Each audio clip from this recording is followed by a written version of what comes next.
Hello everyone, welcome to our channel Tanya to guide. So BEd చేయబోయే అభ్యర్థులందరి కోసమే ఈ వీడియో అన్నమాట. సో చాలా క్లియర్గా వినండి. వీడియో ఆల్రెడీ ఇన్ఫర్మేటివ్గా అనిపిస్తే షేర్ చేయండి. Let's get started. సో మనకి రీసెంట్గా ఏంటంటే టీజీ ఎడ్సెట్కి సంబంధించి ఒక సర్క్యులర్ రిలీజ్ చేసిండ్రు. నోటిఫికేషన్ ఏంటంటే special round of web counselling అనేసి. ఎవరైతే క్వాలిఫైడ్ అండ్ ఎలిజిబుల్ క్యాండిడేట్స్ ఉన్నారో వాళ్ళందరూ not registered for the first phase, second phase and final phase are informed to upload the certificates. అంటే ఎవరైతే ఈ ఫేజ్ 1, ఫేజ్ 2 అండ్ అలాగే ఫైనల్ ఫేజ్కి అటెండ్ కాలేదో వాళ్ళందరూ కూడా మళ్ళీ ఆన్లైన్ వెరిఫికేషన్లో అటెండ్ అయితే అవ్వచ్చు అండ్ 2 years బీఎడ్ కోర్స్లో జాయిన్ అయితే అవ్వచ్చు 2024-25 అకాడమిక్ ఇయర్కి అనేసి మెన్షన్ చేశారు. ఆన్లైన్ రిజిస్ట్రేషన్ వెరిఫికేషన్ వచ్చేసరికి 7th రోజున స్టార్ట్ అవుతుంది. నెక్స్ట్ మీరు వెబ్ ఆప్షన్స్ పెట్టుకోవడము 8th వరకే లాస్ట్, 8th October అంటే ఇవాళ వరకు లాస్ట్ ఈవినింగ్ వరకు ట్రై చేయండి. ఎడిట్ చేసుకోవడానికి అంటే ఏదైనా వెబ్ ఆప్షన్స్లో చేంజెస్ చేసుకోవాలి అట్లా అని మీకు ఏమైనా అనిపిస్తే అది కూడా 8th వరకే చేంజ్ చేసుకోవాలి. నెక్స్ట్ ఆల్రెడీ సెలెక్ట్ అయిన స్టూడెంట్స్కి మెసేజ్ వస్తుంది కదా, మీరు పలానా కాలేజ్లో ఇక్కడ సీట్ వచ్చింది అనేది, అది 11th వరకు తెలుస్తుంది.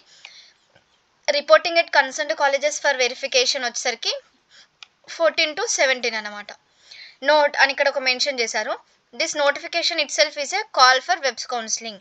No separate call letters has been given to the individuals. అంటే ఎలాంటి ఇండివిజువల్స్కి కూడా మళ్ళీ నోటిఫికేషన్ని పంపించరు, ఇదే అందరికీ కన్సిడర్ చేయండి అనేసి చెప్తున్నారు.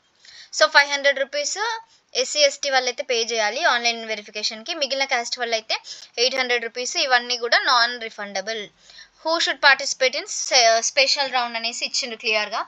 ఎవరైతే ఆల్రెడీ సీట్ వచ్చిందో మళ్ళీ వేరే కాలేజ్కి మూవ్ అవ్వాలనుకుంటే వాళ్ళు, లేకపోతే క్యాండిడేట్స్ అసలు పార్టిసిపేటే చేయని వాళ్ళు, పార్టిసిపేట్ చేసిన సీట్ రాని వాళ్ళు, సో అసలు సీట్ అలాట్మెంటే జరగని వాళ్ళు, అసలు సీట్ వచ్చినా కూడా రిపోర్ట్ చేయని వాళ్ళు, నెక్స్ట్ ఫేజ్ 1లో సీట్ వచ్చింది కానీ ఫేజ్ 2లో క్యాన్సిల్ చేసుకున్నారు, ఇప్పుడు మళ్ళీ సీట్ ఎక్కడిది లేదు కదా కన్ఫర్మేషన్, అట్లాంటి వాళ్ళు అన్నమాట.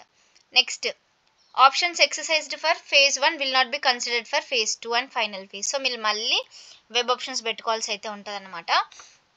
ఫర్ సపోజ్ ఒక క్యాండిడేట్కి ఫేజ్ 2లో సీట్ వచ్చింది, claim on the earlier allotted college. అంటే ఎర్లియర్లో ఆ కాలేజ్లోనే ఫస్ట్ నేను ఈ కాలేజ్లో జాయిన్ అవుతాను మనం డౌన్లోడ్ చేయడము, అలాట్మెంట్ డౌన్లోడ్ చేయడము, చలాన్ పే చేయడం ఇట్లాంటివన్నీ చేస్తే పర్లేదు. But allotment are before date of furnished in అంటే డేట్ ఇచ్చిన దానికంటే ముందు వెళ్ళి జాయిన్ అవ్వడము, లేకపోతే ఆ రోజే జాయిన్ అయినా కూడా పర్లేదు. కానీ ఒకవేళ రిపోర్ట్ చేయలేకుండా ఉంటే, మీరు రిపోర్ట్ చేస్తే పర్లేదు కానీ రిపోర్ట్ చేయకపోతే కాలేజ్లో అలాట్మెంట్ క్యాన్సిల్ అయిపోతుంది కదా. సో అట్లాంటి వాళ్ళు కూడా పెట్టుకోవచ్చు అనేసి తెలియజేసిండ్రు. దీన్ని మంచిగా యూటిలైజ్ చేసుకోండి. వెబ్ ఆప్షన్స్ పెట్టుకునేటప్పుడు కొంచెం కాలేజెస్ ఎక్కువ పెట్టుకోండి. రూల్ ఆఫ్ రిజర్వేషన్ కింద పర్సంటేజ్ ఎంత పర్సంటేజ్ ఎవరెవరికి అనేది ఇక్కడ పెట్టిండ్రు. ఈడబ్ల్యూఎస్ కేటగిరీ వాళ్ళు చాలా తక్కువ ఉంటారు కానీ వాళ్ళకి ఎక్కువ సీట్స్ అయిపోతాయి. ఇక్కడ కొంచెం ఇది అనే కాదు, గవర్నమెంట్ దాంట్లో కూడా అట్లే అన్నమాట. ఇదొకటి. Next web options login special round అని ఉంది కదా, దానిపైన క్లిక్ చేయండి. మీకు ఏదైతే హాల్ టికెట్ నెంబర్ ర్యాంక్ ఉంటుందో దీనిపైన క్లిక్ చేయండి. మీకు correct hall ticket number enter చేస్తే అది కంపల్సరీగా లాగిన్ అవుతుంది.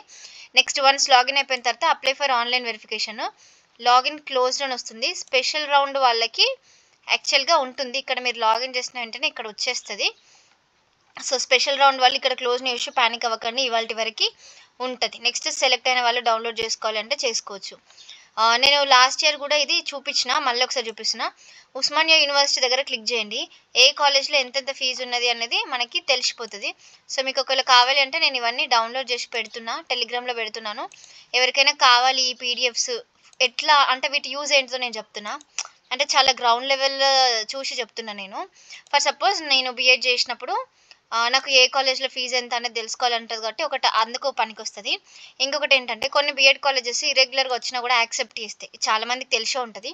సో అట్లాంటి వాళ్ళతోటి మనం ఎన్ని మంత్స్కి వాళ్ళు యాక్సెప్ట్ చేస్తారు, లేకపోతే ఎన్ని డేస్కి యాక్సెప్ట్ చేస్తారు అట్లా అనేది మీరు వాళ్ళతో నేరుగా మాట్లాడుకోవచ్చు. కొన్ని కాలేజెస్లలో అట్లా అసలు ఉండదు, కొన్ని కాలేజెస్లలో ఉంటుంది. ఓకే, సో అట్లా మీరు ఏమైనా తెలుసుకోవాలి అనుకుంటే you can give a try for that. Okay, and ఏ యూనివర్సిటీలో చేయాలనుకుంటున్నారో అక్కడ ఉన్న కాలేజెస్ అన్నిట్లలో దీన్ని మొత్తం ఎక్సెల్కి కన్వర్ట్ చేసి ఫిల్టర్ చేసుకున్నా కూడా సరిపోతుంది. ఓకే, మీకు ఇంకా ఏదైనా డౌట్స్ కనుక ఉంటే డెఫినెట్లీ కాలర్స్, మీరు కాల్ ఫర్ మీ యాప్ని యూజ్ చేసుకున్నా కూడా డైరెక్ట్గా కాల్ చేసి డౌట్స్ అడగచ్చు. లేదు అంటే మీరు ఛానల్ కింద కమెంట్ చేసినా కూడా definitely video reply. Thank you.